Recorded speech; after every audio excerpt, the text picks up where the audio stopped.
आप हजारों रुपया ना जाने कितने पशु पक्षियों पर खर्च कर रहे हो, लेकिन गौ माता की सेवा में ध्यान नहीं दे रहे हो। ये सबसे बड़ी भूल हो रही है। इसलिए गाय का गोबर जिसके आंगन में आ जाता है, लक्ष्मी को बुलाना नहीं पड़ता है, अपने आप आ जाता है। कहां बुलाना पड़ता? लक्ष्मी अपने आप दौड़ी दौड़ी चली जाती। गोबर में ही लक्ष्मी का वास है, लक्ष्मी वहीं प्रकट हो जाती है। गाय का गोबर जिस घर में आ जाता है, जिस आंगन में आ जाता है, अपने आप लक्ष्मी उसी गाय के गोबर से प्रकट हो जाती है प्यारे।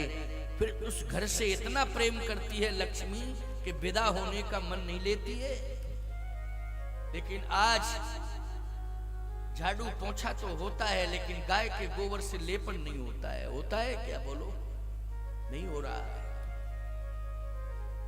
मैं एक बात कहना चाहता हूं कि लंका में गाय को खा जाते थे। हम नहीं कह रहे।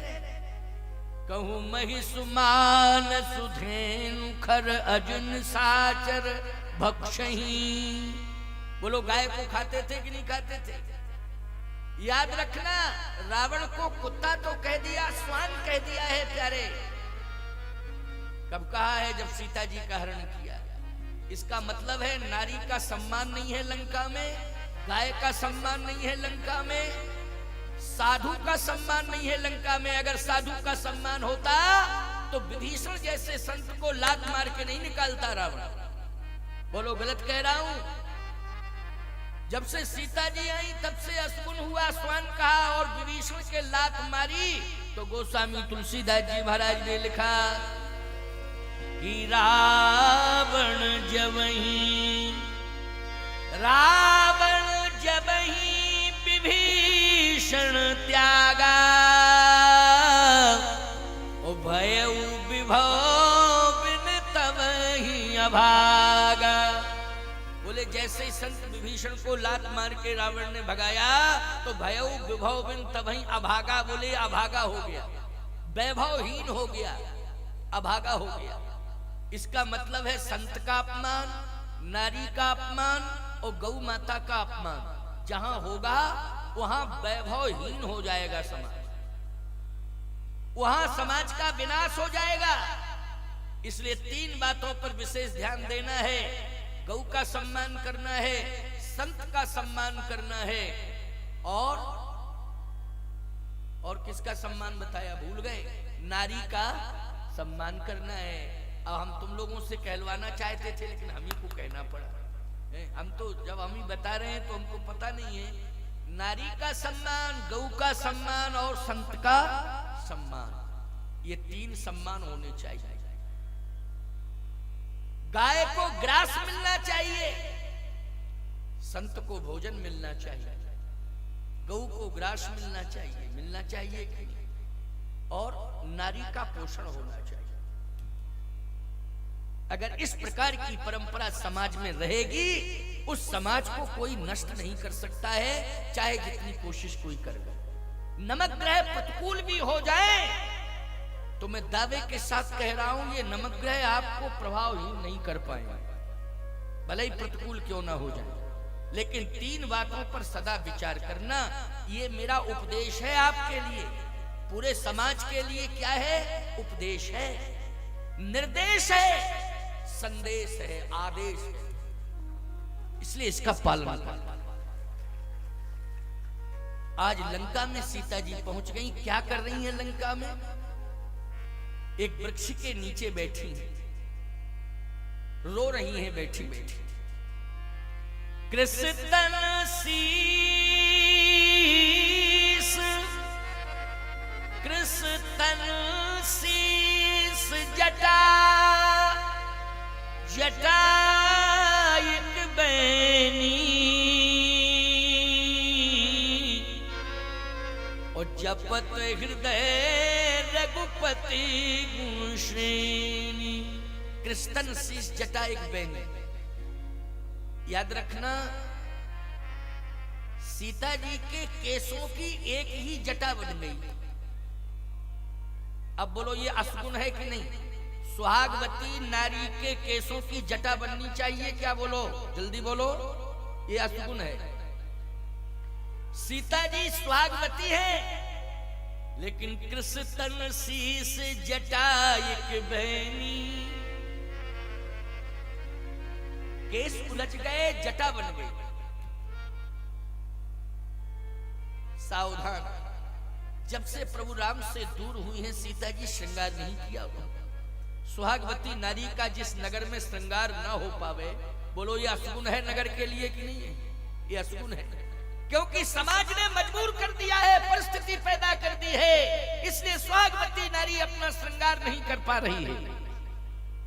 बोलो नगर के लोगों ने मजबूर कर दिया है उसे, इसलिए श्राप है ये नगर के।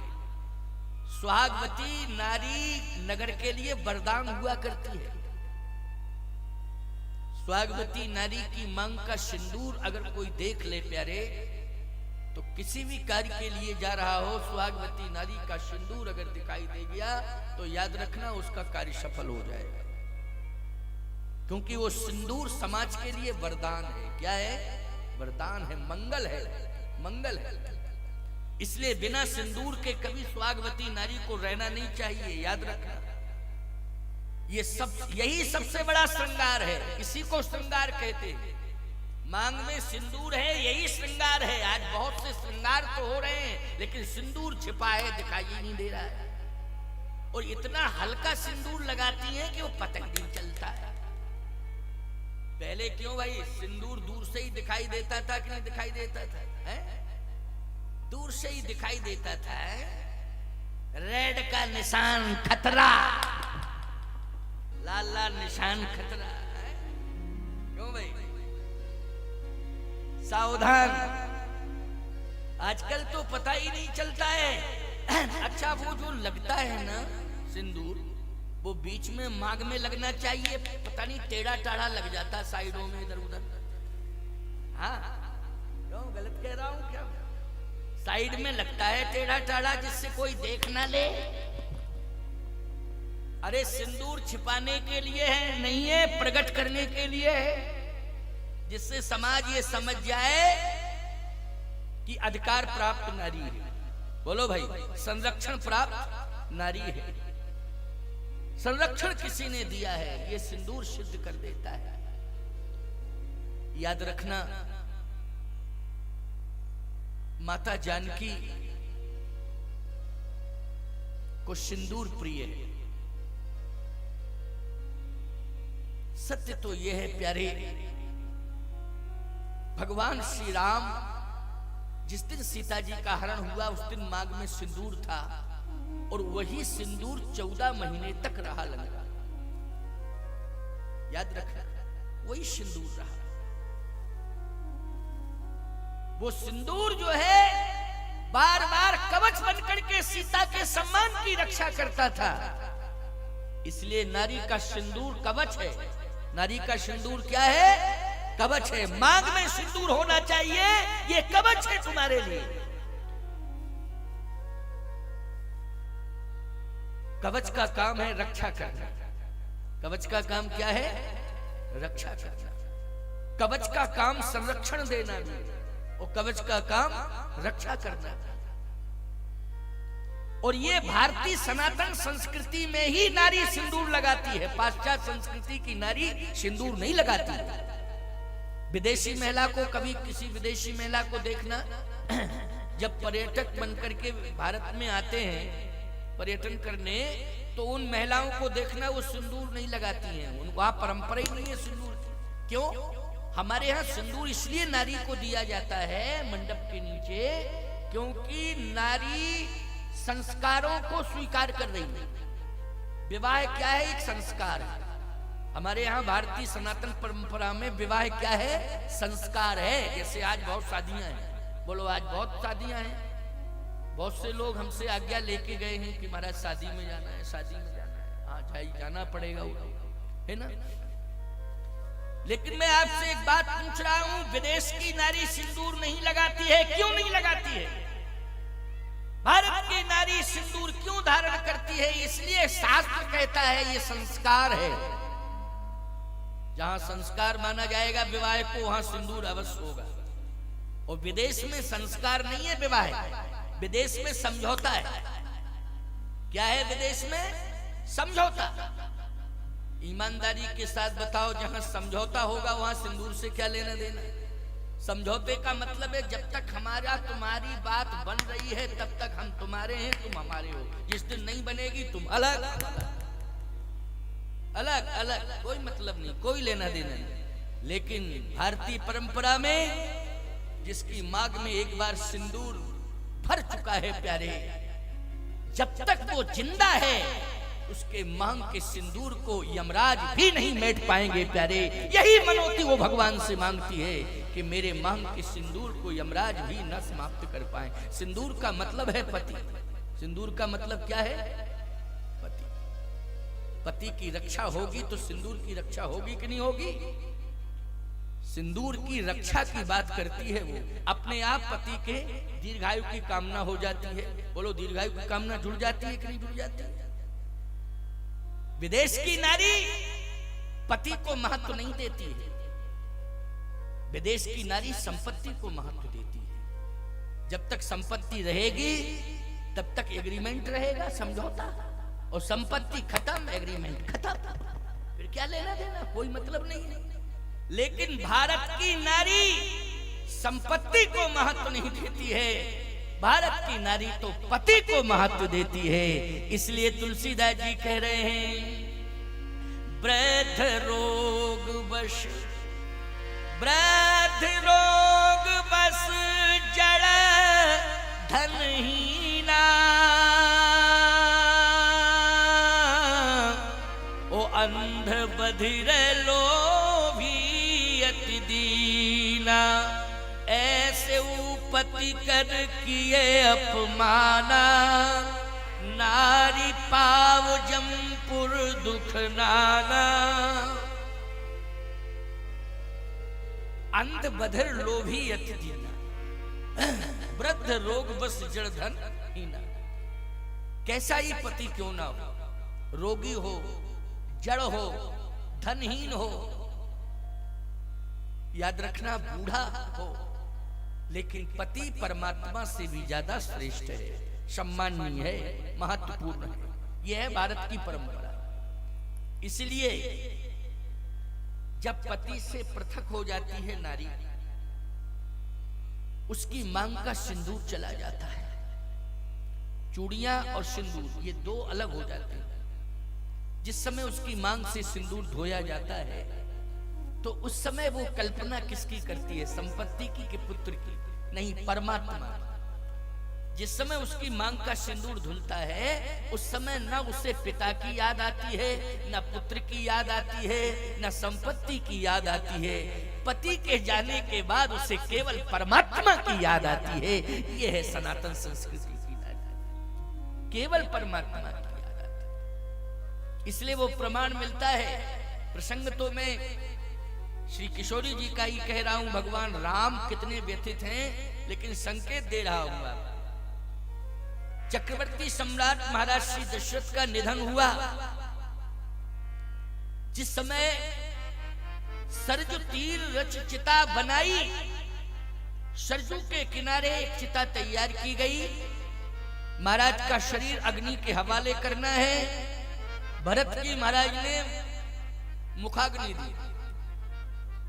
जिस समय भरत जी मुखाग्नि दे रहे थे उस समय कौशल्या, केकई और सुमित्रा तीनों महारानियां चिता में जलने के लिए तैयार हैं।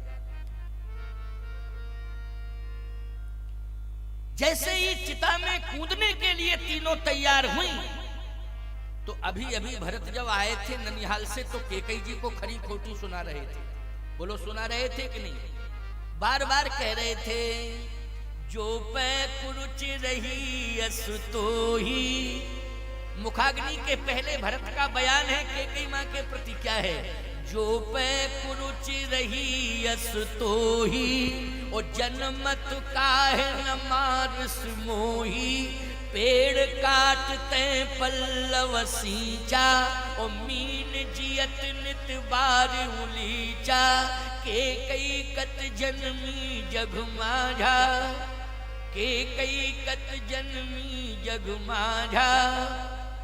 बार बार भरत जी कह रहे थे हंस वंश दशरथ जनक राम लखन से भाई, जननी तू जननी भई विधिसन कछु न वसाए।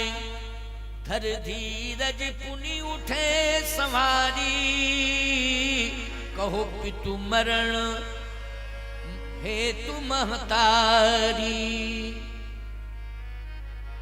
पिता की मृत्यु का कारण बताओ क्या है, बोलती क्यों नहीं है, कारण क्या है?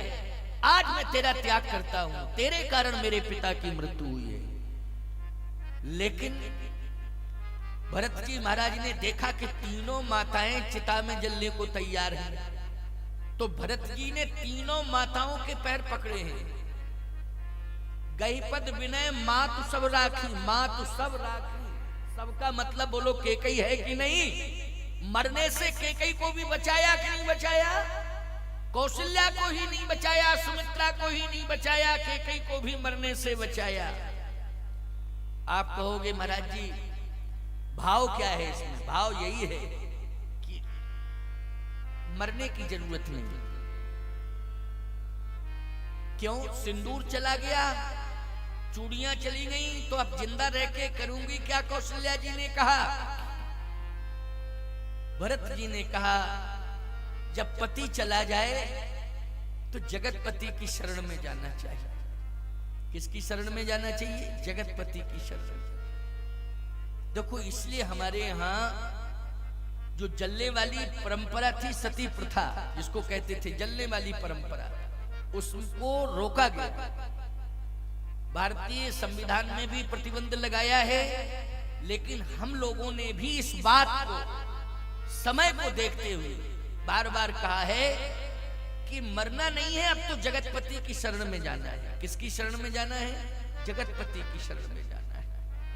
और निश्चित रूप से जितना प्रेम आप पति से करती हो, पति के जाने के बाद अगर उतना प्रेम आपने जगतपति से कर लिया तो तुम्हारा भी उद्धार होगा और तुम्हारे पति का भी उद्धार होगा, तुम्हारे कारण होगा।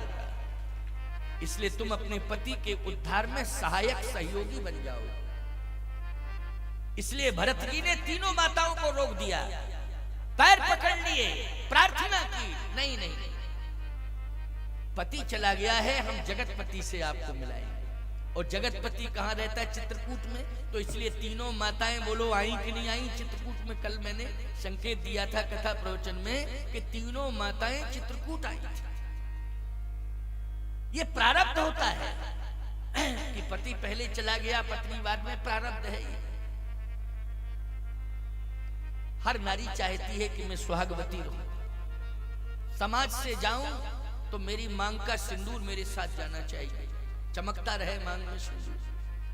लेकिन प्रारब्ध अगर विवश करता है तो तुम तो सामान्य नारी हो, हम तो कौशल्या जी की बात कर रहे हैं, जिन्होंने इतनी बड़ी तपस्या की कौशल्या जी ने कि ब्रह्म को बेटा बना लिया है। ईमानदारी से बताओ, उनको भी वैधव्य लेना पड़ा कि नहीं लेना पड़ा? राम की माँ को वैधव्य लेना पड़ा। राम की माँ से बड़ा सौभाग्यशाली कौन होगा संसार में? कोई माई का लाल बतावे। लेकिन प्रारब्ध था ये, इसलिए उनके सामने भी ये कंडीशन आई। लेकिन मुख्य बात तो ये है कि हमें जगतपति की शरण में जाना चाहिए।